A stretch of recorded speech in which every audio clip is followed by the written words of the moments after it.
Hey guys, welcome back to another episode of How to Rip.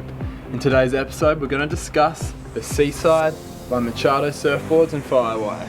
So let's get into it.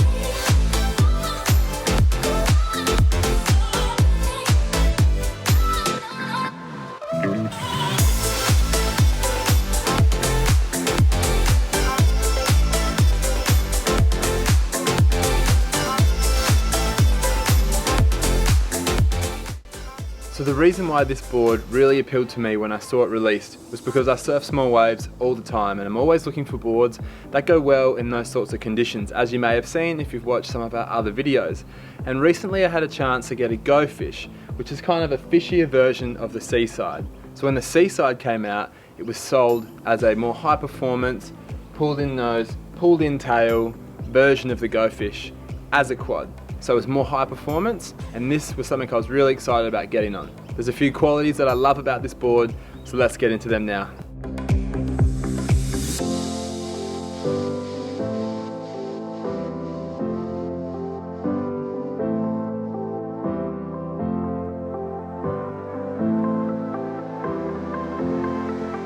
So firstly, it's worth noting that this board is only a 5'2". As you can see when I stand in front of it, it's quite small.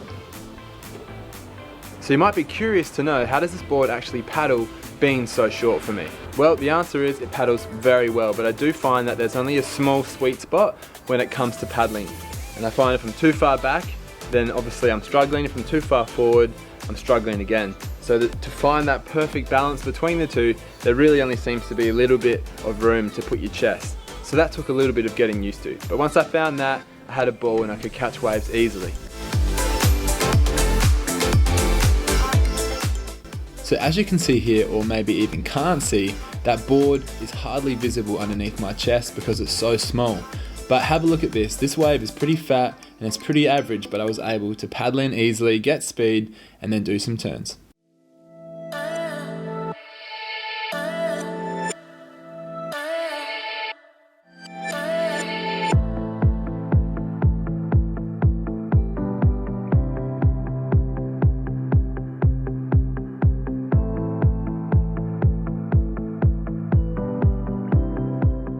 Next, I want to discuss drive. When you put this board on rail, it has so much drive and you can really feel it. It takes off underneath your feet and it's a great feeling. When you're coming out of a bottom turn or a carve, this board takes off. So let's have a closer look at this.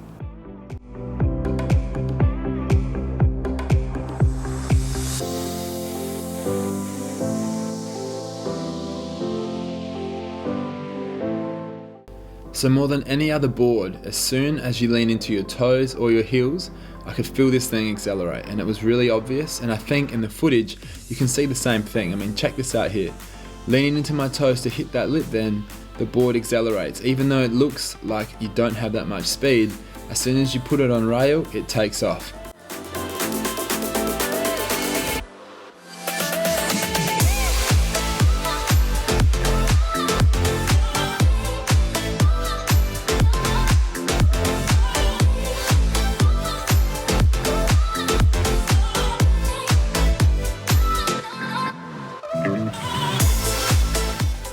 Next I'm going to talk about rail and how this board feels when you sink the rail, when you're performing bottom turns or cutbacks or any turn where you're starting to shift your weight onto your heels or your toes.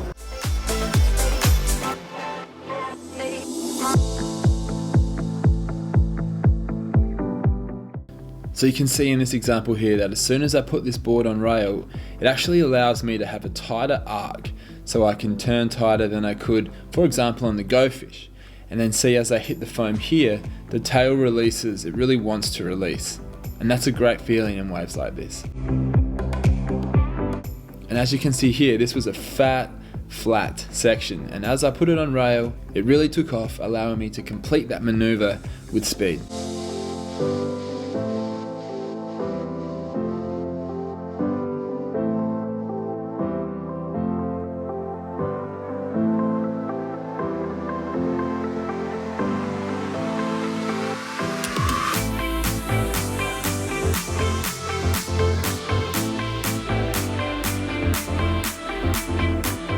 So another great quality of any good surfboard is that ability to have flair. So you want a blend of being able to surf it on rail with a little bit of flair.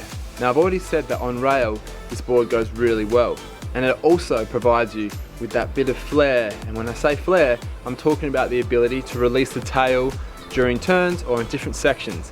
This board will allow you to do that with fantastic control. Let's have a look at how it goes.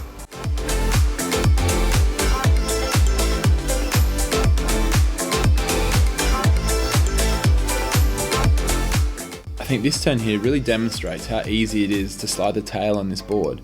And I mentioned it feels like a skimboard under your feet. You can see how the board stayed underneath me the whole time. Not having that extra board out in front sort of made it feel a little bit easier to complete that maneuver.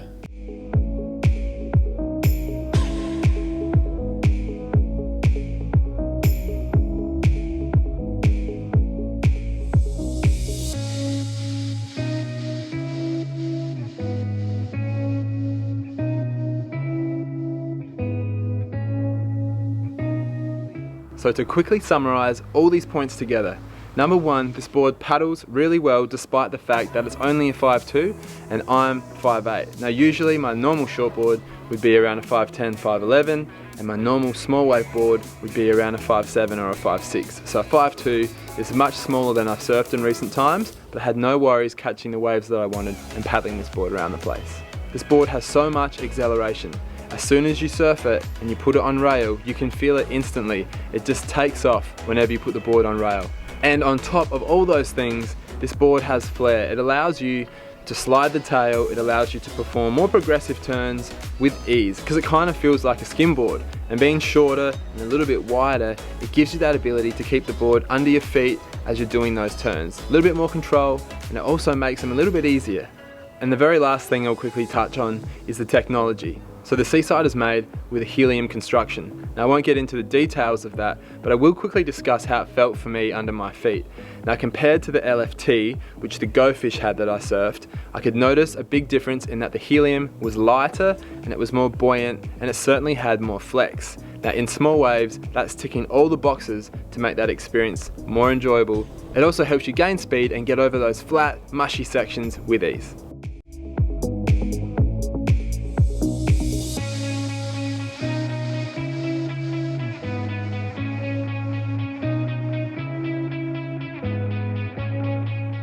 So I thought I'd take this time to quickly compare how the boards felt different, comparing the Go Fish and the Seaside. And I think when you see this footage, it's pretty obvious that when this board was put on rail, that things happened a little bit slower, and it actually feels like when you put the Go Fish on rail, probably because it's a twin fin, that it locks in. Whereas in the Seaside, it feels more maneuverable. It feels like it's a lot more lively, and you can feel that electricity underneath your feet. Both boards are great, however, and I'm going to take the time to compare these in more detail in a later video, so stay tuned for that.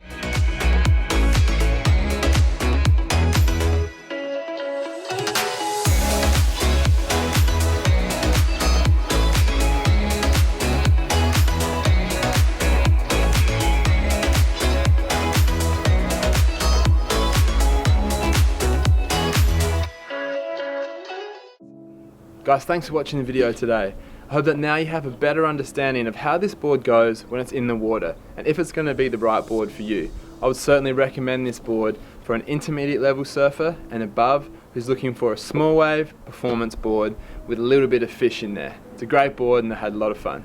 Remember to like the video, subscribe to our channel, and comment below to let us know what other videos you want to see. And if you have any questions, please shoot them by, and we'll be sure to get back to them as quickly as we can. But for now, I'll see you in the surf. And make sure you've got that notification bell turned on so you won't miss a video in the future.